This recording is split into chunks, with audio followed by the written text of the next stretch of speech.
Bonjour Olivier Véran. Bonjour. Merci d'avoir accepté de répondre à mes questions ce matin pour BFM TV et RMC. Vous êtes le ministre de la Santé. Nombreuses questions bien sûr très concrètes après les annonces d'hier soir. Mais d'abord, quand même dans les faits, quand on regarde, on est quasiment à la vaccination obligatoire. En tout cas dans une vaccination extrêmement contraignante. Pourquoi vous ne l'assumez pas? Pourquoi vous ne le dites pas? C'est une vaccination obligatoire. Il y a une très grande différence avec la vaccination obligatoire de la population générale. Non, très grande différence. Le pass sanitaire vous facilite clairement la vie pour des activités qui deviennent de plus en plus proches d'activités que vous pouvez avoir de façon plus ou moins régulière dans votre vie de tous les jours, comme aller au restaurant ou dans les bars. Mais vous pouvez continuer d'aller travailler sans être vacciné, d'emmener vos enfants à l'école sans être vacciné. Il n'y a pas de système d'amende qui viendrait sanctionner des personnes qui ne seraient pas vaccinées. Je fais vraiment le distinguo entre ce pass sanitaire dont l'usage va être de plus en plus, je dirais, facilité et de l'autre côté généralisé, et une vaccination qui serait devenue obligatoire. Vous dites qu'il n'y a pas d'amende, sauf qu'à partir de l'automne, ce sera quasiment des amendes, puisqu'il faudra payer pour chaque test PCR. Si vous travaillez dans une profession où on vous le demande, tous les 2 jours, vous allez devoir payer. C'est le système de pass sanitaire qui existe aussi à l'étranger et qui, je dirais, encore une fois, on peut regarder dans le détail chaque chose, et je comprends parfaitement. Quel est le référentiel? Quelle est la situation dans laquelle nous sommes? Un variant très contagieux. Une épidémie qui peut repartir, qui peut flamber. On le voit en Europe, en Australie, aux États-Unis, partout dans le monde. Ce variant est très contagieux. Nous ne voulons pas refermer le pays comme nous avons été obligés de le faire plusieurs fois au cours de l'année et demie écoulée.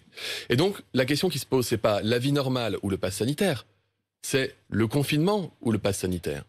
Or, les scientifiques nous disent, confiner tout le pays alors qu'on a une majorité de Français qui sont vaccinés et que l'impact serait le même selon qu'on empêche des personnes non vaccinées d'accéder à telle ou telle situation potentiellement contagieuse pour son entourage ou pour tous les Français, cet impact serait le même, ça ne fait pas sens de refermer le pays pour tout le monde. Donc ce n'est pas une sanction, ce n'est pas un chantage, parce que d'abord, le vaccin est une protection, c'est de la prévention, c'est sûr, c'est efficace, ça sauve des vies, à commencer par la vie de la personne qui se fait vacciner, et ensuite parce qu'il y aura toujours cette liberté de circulation. Pas une sanction, pas un chantage, mais pour certains, ça y ressemble quand même. D'abord, regardons très concrètement pour les soignants, puisque c'est à eux d'abord que l'obligation vaccinale est dirigée. Avant le 15 septembre, ils devront être entièrement vaccinés. Le président a parlé de sanctions. Si je comprends bien, ils ne seront plus payés s'ils ne sont pas vaccinés.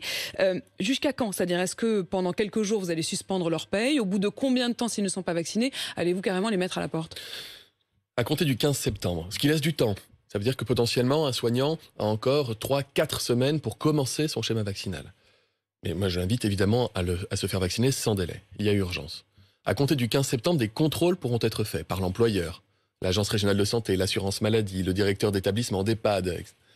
Si la personne n'est pas en conformité, alors elle peut être mise en équivalent de congé sans solde, c'est-à-dire elle n'est plus rémunérée, ne peut plus travailler au contact des patients sans être pour autant licenciée. Et si, dans plusieurs semaines après, ça va être sans doute 1 mois et demi dans le projet de loi qui sera présenté au Parlement, si au bout d'1 mois, 1 mois et demi, la personne n'a toujours pas fait cette démarche de se protéger, alors ça peut déclencher un licenciement. Mais Apolline de Malherbe, l'objectif, c'est évidemment pas d'empêcher des soignants d'exercer leur métier.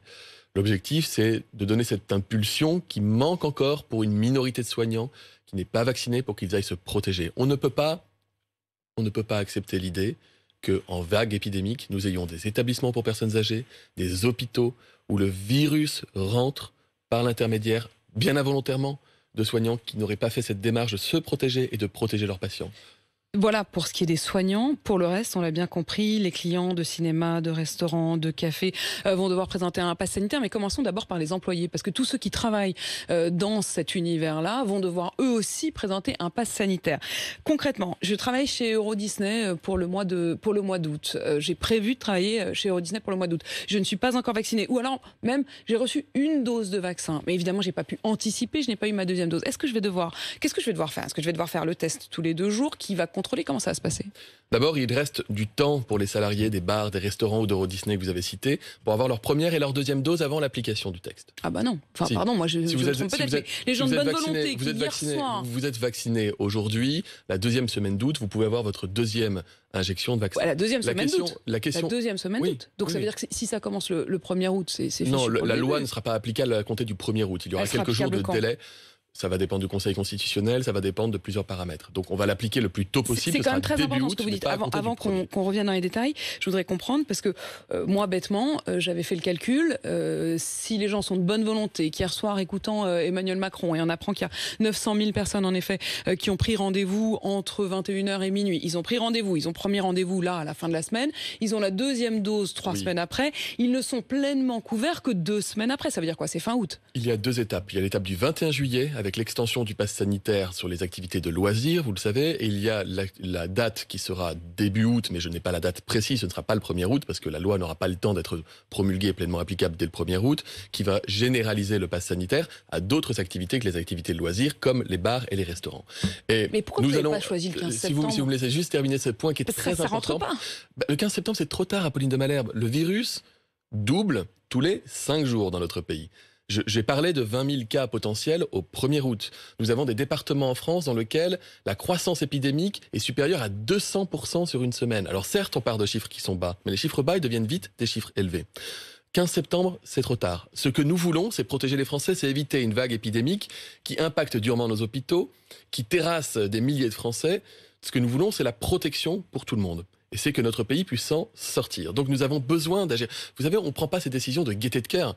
Il n'y a aucun enthousiasme à dire qu'on va généraliser un pass sanitaire pour des activités comme celle-ci. Je l'ai dit moi-même d'ailleurs, il y a quelques mois, que évidemment... Vous n'envisagiez pas. Emmanuel Macron d'ailleurs lui-même l'a dit, il n'est pas question d'envisager le pass sanitaire pour aller au restaurant. Et voilà, la situation est rendue différente, regardez ce qui se passe en Angleterre, en Espagne, etc. L'Australie se reconfine. Nous ne voulons pas reconfiner le pays. Ce que nous voulons éviter à tout prix, c'est reconfiner. Je termine sur mes serveurs de bars ou de restaurants en août. Nous allons travailler en amont de la présentation du texte pour voir si nous pouvons, sur la période des 15 jours qui suit la deuxième injection, gagner quelques jours pour permettre à celles et ceux qui auront fait leur démarche dans les temps de se vacciner de pouvoir être considérés comme suffisamment protégés pour travailler. J'ai appelé le président du conseil scientifique, Jean-François Delfrisy, ce matin. Je vais travailler avec Alain Fischer. Nous allons regarder cela. Évidemment, il n'est pas question d'empêcher les restaurants, les bars de travailler, de fonctionner. Et l'idée n'est vraiment pas de punir, mais c'est de donner aussi cette dernière impulsion aux personnes, leur dire, vous avez encore quelques jours pour vous organiser, si vous le faites suffisamment vite, si vous prenez rendez-vous suffisamment vite. Il y a des doses dans les centres de vaccination. Le président de la République a rappelé 9 millions de doses disponibles, des dizaines de milliers de soignants, de pompiers, d'agents des collectivités qui sont disponibles pour vous vacciner. Pardon, mais pour que vous avez comprenne encore bien, le temps de fonctionner. Ce que vous nous dites, c'est que, au fond, le pass sanitaire qui normalement n'est véritablement considéré comme arrivant à bout du système, comme vous avez dit tout à l'heure, du système et du parcours de vaccination, c'est normalement 2 semaines après la deuxième dose. Ce que vous nous dites ce matin, c'est que vous pourriez considérer que dès le lendemain de la deuxième dose, en gros, le salarié, le serveur, n'ait plus besoin de se faire un PCR tous les 2 jours. Je vous dis que c'est une piste qui est à l'étude. Je n'ai pas encore d'annonce à vous faire. J'y travaille avec les autorités scientifiques et sanitaires. Je ne prends pas ma décision tout seul sur une table à BFM. Et qu'évidemment, il faut un tout petit peu de temps pour cela. Nous répondrons rapidement, mais que les personnes qui sont concernées sachent qu'on a ça évidemment en tête et qu'on ne les oublie pas. Je voudrais également comprendre en quelque sorte le parcours de ce salarié. Je reprenais l'exemple du salarié d'Euro Disney. Il va devoir faire un test donc en attendant d'avoir été au bout de son parcours vaccinal, test tous les 2 jours, test PCR ou antigénique d'abord? Test PCR ou antigénique, l'un et l'autre, moins de 48 heures. Qui contrôle? Est-ce que ça veut dire que chaque matin, en prenant son travail, il doit présenter et c'est le responsable de la structure, de l'établissement qui reçoit du public, qui est responsable, qui est en charge de contrôler. Ça veut dire que le patron des employés est responsable, non seulement il est responsable de vérifier, mais ça veut dire que si on découvre que ces salariés ne sont pas soit vaccinés, soit sous test négatif, c'est lui qui est responsable. C'est lui qui doit vérifier que la personne qui vient travailler est en conformité avec la loi. Bien sûr, c'est du droit commun, ça existe, et il y aura des contrôles qui seront effectués, des contrôles qui seront nombreux, puisque c'est, je dirais, à ce prix-là qu'on arrive à éviter de fermer des structures. C'est à ce prix-là qu'on arrive à éviter de fermer des restaurants. On a 2 possibilités, si le virus monte. Ou vous fermez les bars et les restaurants, vous le savez, on l'a déjà fait, pour tout le monde. Ou vous laissez les bars et les restaurants ouverts, donc c'est bien pour les salariés des restaurants et des bars, c'est bien pour les patrons de ces établissements, et c'est évidemment bien pour les Français qui peuvent continuer de vivre plus normalement que l'année passée. En revanche, on s'assure que le bar et le restaurant soient des sanctuaires où le virus ne rentre pas et où les gens ne se contaminent pas. Idem pour l'hôpital, idem pour les EHPAD, idem pour les salles de sport, idem pour les cinémas, pour les bowling, pour des activités qui rassemblent des gens.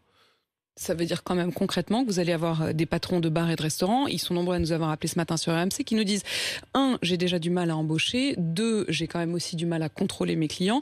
Mais dès demain, à partir du 21 juillet, mais surtout à partir du mois d'août, ils vont devoir potentiellement se séparer de certains de leurs employés alors qu'ils ont déjà du mal à embaucher et de certains de leurs clients. Apolline de Malherbe, Refuser de les servir. Il y a parmi les gens qui ne sont pas aujourd'hui vaccinés une proportion importante, surtout chez les jeunes et surtout chez les actifs, proportion importante de jeunes qui souhaitaient attendre. Pour différentes raisons. Certains disaient, moi je le ferai à la rentrée. D'autres disaient, c'est pas la peine que je me vaccine. Les gens, je suis sûr que vous en avez dans votre entourage, qui disaient, c'est pas la peine que je me vaccine. Tout le monde autour de moi est vacciné, on verra bien. Donc, pour ces personnes-là, cette impulsion, c'est ce qu'on a vu hier, c'est 1 million de prises de rendez-vous quasiment. D'ailleurs, c'est plus de 900 000 sur Doctolib, ça veut dire 1 million sur l'ensemble des plateformes, auxquelles on ajoute tous les rendez-vous qui ont été pris par téléphone ou directement auprès des centres. Je peux vous dire que hier, en l'espace de quelques heures, ce sont des milliers de vies sauvées. C'est aussi comme ça qu'il faut penser les choses.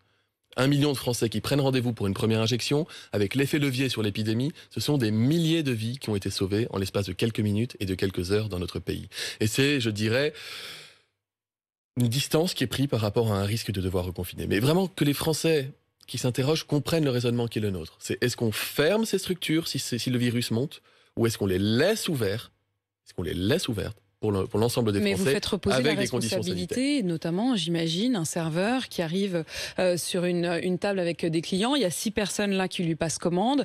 Il doit donc non seulement passer commande, vérifier également que chacun a son passe sanitaire. Imaginons sur la table de 6, il y en a 2 qui l'ont pas. Il doit faire quoi? Il doit les virer, refuser de les servir? Oui. Vous savez, le passe sanitaire, il est actif dans notre pays depuis plus d'1 mois.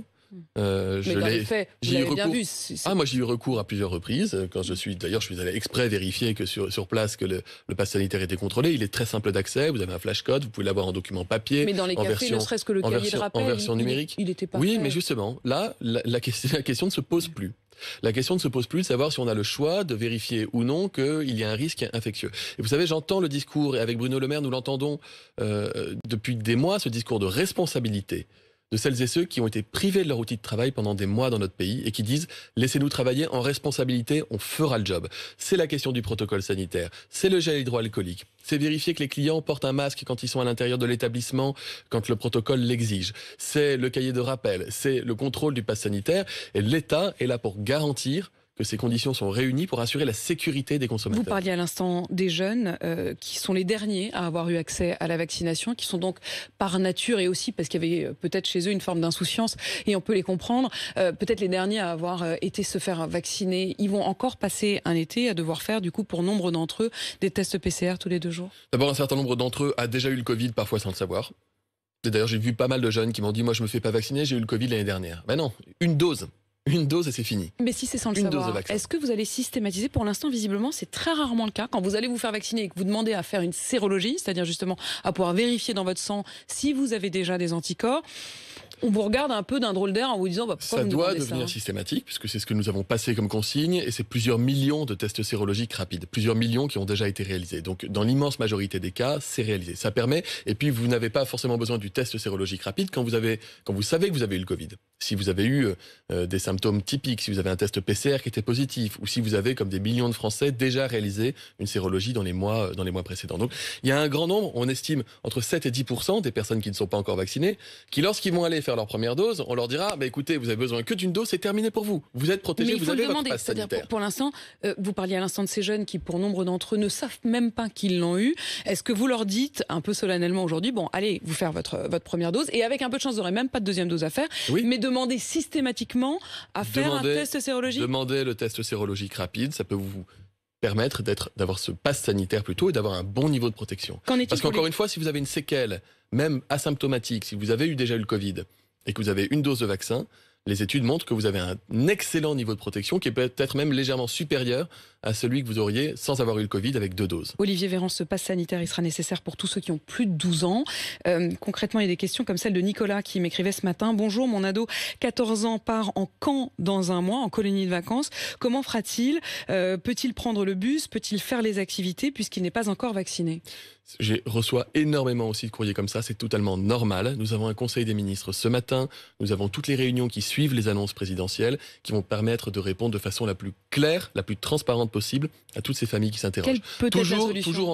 Toujours en tenant compte de la réalité des familles françaises et de la période estivale. Donc, encore une fois, toutes ces questions trouveront une réponse concrète dans les 48-72 heures. Ça veut dire concrètement qu'on pourrait imaginer un système de PCR avant de partir et puis ne pas le renouveler tous les 2 jours. On peut imaginer beaucoup de choses, mais plutôt que de dire des choses qu'on imagine, je préfère dire des décisions qui ont été actées. Vous ne les laisserez pas dans la nature ?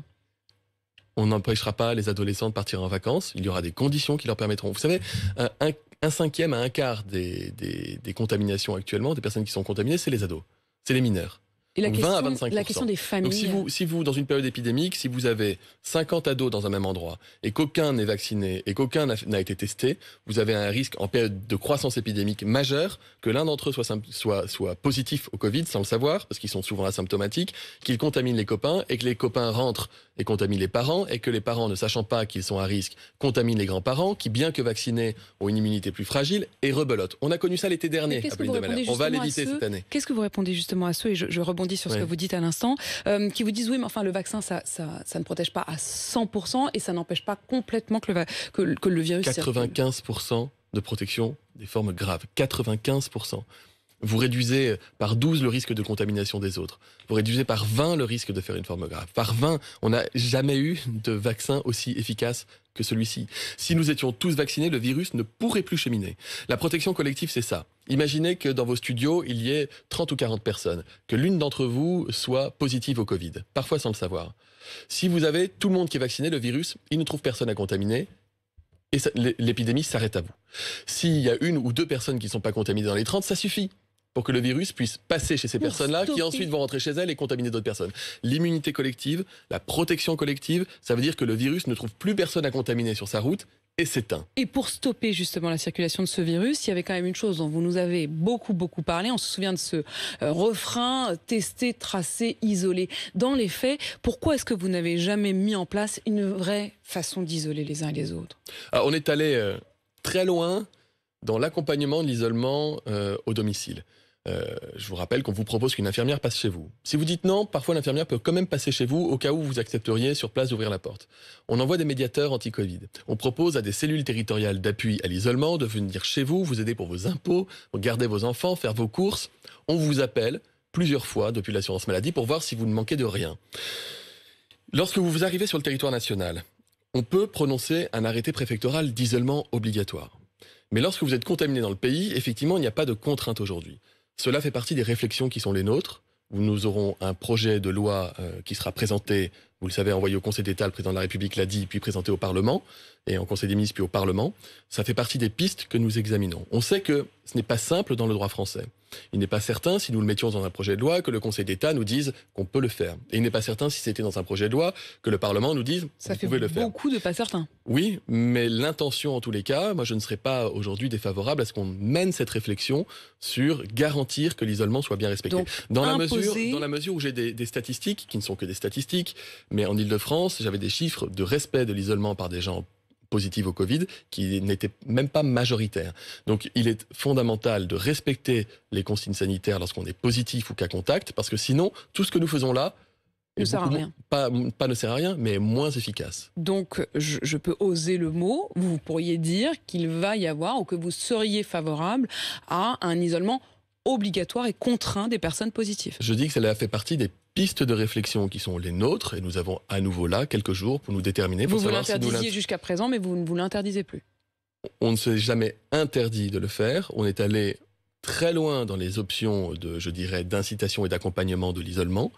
Aujourd'hui, la question qui se pose, c'est est-ce qu'il faut aller un peu plus loin ou non ? Nous verrons, je n'ai pas encore la réponse à cette question, mais vous le saurez dans les 48-72 heures également. Le porte-parole du gouvernement, Gabriel Attal, avait parlé de ce qu'il redoutait être une fracture vaccinale. Est-ce que vous n'êtes pas en train de l'accentuer ? J'en veux pour preuve les cartes, tout simplement géographiques. Quand vous superposez la carte des revenus des Français et la carte du nombre de vaccinés, vous constatez, j'ai l'exemple de l'Île-de-France sous les yeux, que les plus hauts revenus sont les plus vaccinés et que les revenus les plus modestes sont les moins vaccinés. Est-ce que vous n'êtes pas en train d'exclure ceux qui déjà sont exclus ? À nouveau, à Pauline de Malherbe, lorsqu'on confine le pays, les plus exclus sont ceux qui souffrent le plus du confinement. Donc, si vous vous dites l'option c'est passe sanitaire ou confinement, vous vous dites que vous faites beaucoup moins d'exclusion en évitant le confinement qu'en mettant en place le confinement. Ensuite, qu'est-ce que nous faisons pour les personnes des quartiers prioritaires de la ville ou dans les quartiers défavorisés? Nous faisons toutes ces démarches d'aller vers. 1,3 million d'appels ont été passés. Et j'ai assisté à des appels, hein. C'est pas 2 minutes au téléphone.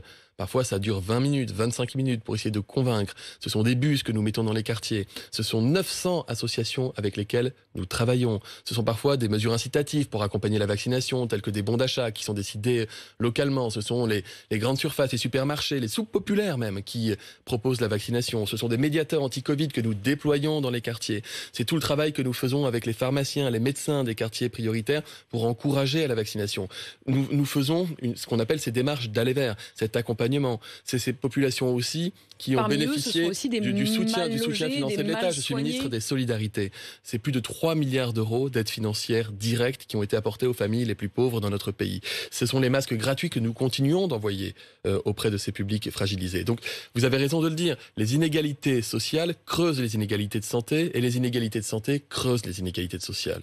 Donc, nous faisons tout ce que nous pouvons pour casser cette spirale. Mais vous savez, il n'est pas plus social, il n'est pas plus acceptable, humainement et socialement, de considérer que les personnes, parce qu'elles sont dans les quartiers populaires, parce qu'elles ne sont pas vaccinées, eh bien, c'est pas grave, elles auront des Covid graves. Il y a des questions encore. Nous le refusons. Donc vraiment, moi, je vous le dis, et puis comme médecin, c'est aussi le sens de mon engagement, et en politique et en médecine, c'est d'aller vers ceux qui sont les plus éloignés des structures de soins, pour les raccrocher et les protéger. Il y a encore des questions très concrètes, notamment sur les centres commerciaux. Emmanuel Macron l'a dit hier, les centres commerciaux ne seraient plus accessibles sans passe sanitaire. Ça veut dire quoi? Est-ce que ça veut dire le supermarché du coin ou est-ce que ça veut dire les galeries marchandes? Mais ça veut dire, imaginez la grande surface ou le gros centre commercial qui est souvent d'ailleurs pas, on pense souvent aux grands centres commerciaux, on va penser aux grandes galeries, aux galeries à Paris ou des grands centres commerciaux, etc. En fait, non, la plupart des grands centres commerciaux, ils sont en péri-urbanité, ils sont parfois même pas loin des quartiers populaires, ils sont bondés les week-ends. Et donc, la question qui se poserait potentiellement si l'épidémie flambait, c'est est-ce que nous sommes obligés de fermer ces centres commerciaux pour tout le monde ? Ou est-ce que nous pouvons les laisser ouverts avec le pass sanitaire? À nouveau, c'est le raisonnement qui est le nôtre. À chaque fois... Mais donc, vous ne parlez pas des grandes surfaces? À chaque fois, la logique, c'est de se dire, on a le choix, si on avait le choix entre fermer ou laisser l'accès aux personnes qui sont vaccinées et protégées, nous préférons laisser l'accès aux personnes qui sont vaccinées. Mais pardon, et protégées. Ça j'ai bien compris l'objectif, mais je voudrais savoir si demain, pour aller faire mes courses au Leclerc ou au Auchan ou au Carrefour, je vais devoir montrer un pass sanitaire. Non, on parle de surfaces qui vont être importantes. Ce sera défini dans le cadre du projet de loi, donc vous aurez la réponse bientôt aussi là-dessus. Ce sera des grands centres. Des très grands centres, des grands centres? Des grands centres. Et question également sur le nombre de personnes qui doivent se soumettre à cette obligation. Vous avez parlé des soignants globalement. J'ai une question par exemple qui est la question d'Anthony. Pourquoi le corps enseignant n'a pas obligation de se faire vacciner, ainsi que les policiers ou les gendarmes? Le corps enseignant parce qu'il est au contact de personnes qui ne sont pas fragiles. Nous voulons, moi je veux transformer l'hôpital et les EHPAD en sanctuaires anti-Covid. Je veux que les personnes qui sont hospitalisées, ou je veux que les personnes âgées qui ont beaucoup donné depuis 1 an et demi, qui sont restées parfois isolées en chambre pendant des semaines, puissent se dire que là où elles évoluent, là où elles vivent, là où elles sont soignées, là où on prend soin d'elles, le Covid ne rentre pas. Ce sont des sanctuaires. Et toute personne qui rentrera dans un hôpital ou dans un EHPAD devra attester qu'il a un pass sanitaire en bonne et due forme. Qu'il y travaille d'ailleurs ou non. Donc ça, c'est vraiment fondamental. Un enseignant est au contact d'enfants qui ne sont pas à risque de faire des formes graves. Pierre-Alain, les pompiers feront partie du dispositif de vaccination obligatoire parce qu'ils sont au contact et puis qu'ils vont rentrer dans les urgences pour amener des malades. Et merci d'ailleurs à eux pour leur action au quotidien. Pierre-Alain m'écrivait ce matin, il dit « Je dois me marier le 28 août, est-ce que mes convives doivent avoir un pass sanitaire ?» Dans le cadre d'une sphère privée, s'il organise l'événement chez lui, on ne va pas lui demander de contrôler le pass sanitaire de ses convives. Par contre, s'il le fait dans un établissement qui reçoit du public, ça pourra lui être demandé de le vérifier. Quand on regarde quand même tout ça et la précipitation dans laquelle on est aujourd'hui, on se souvient qu'Emmanuel Macron, quelques jours avant les élections régionales, donnait le sentiment quand même que ça allait mieux, qu'on pouvait, ça y est, faire tomber le masque en extérieur.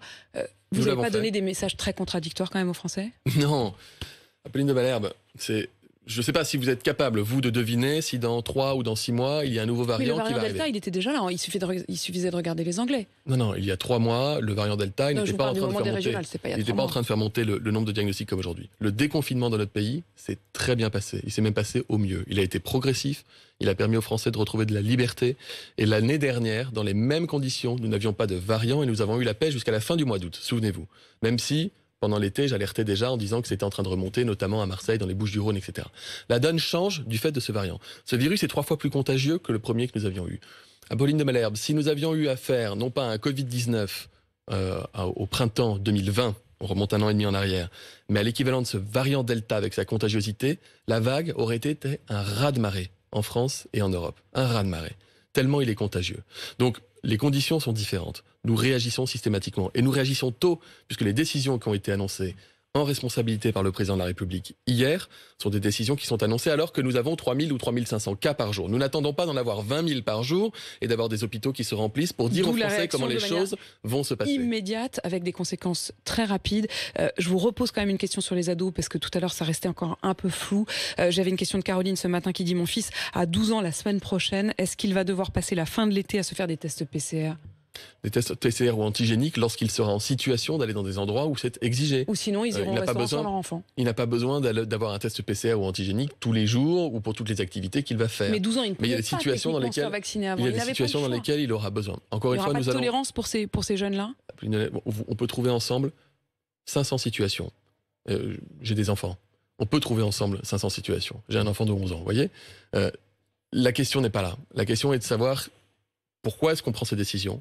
Quelles sont les décisions alternatives qui auraient pu être prises et comment est-ce qu'on va accompagner les Français et les familles de façon à ce que tout le monde puisse avoir le meilleur été possible, mais en sécurité sanitaire. Patience. Merci Olivier Véran, ministre de la Santé, d'avoir répondu à mes questions pour BFM TV et RMC.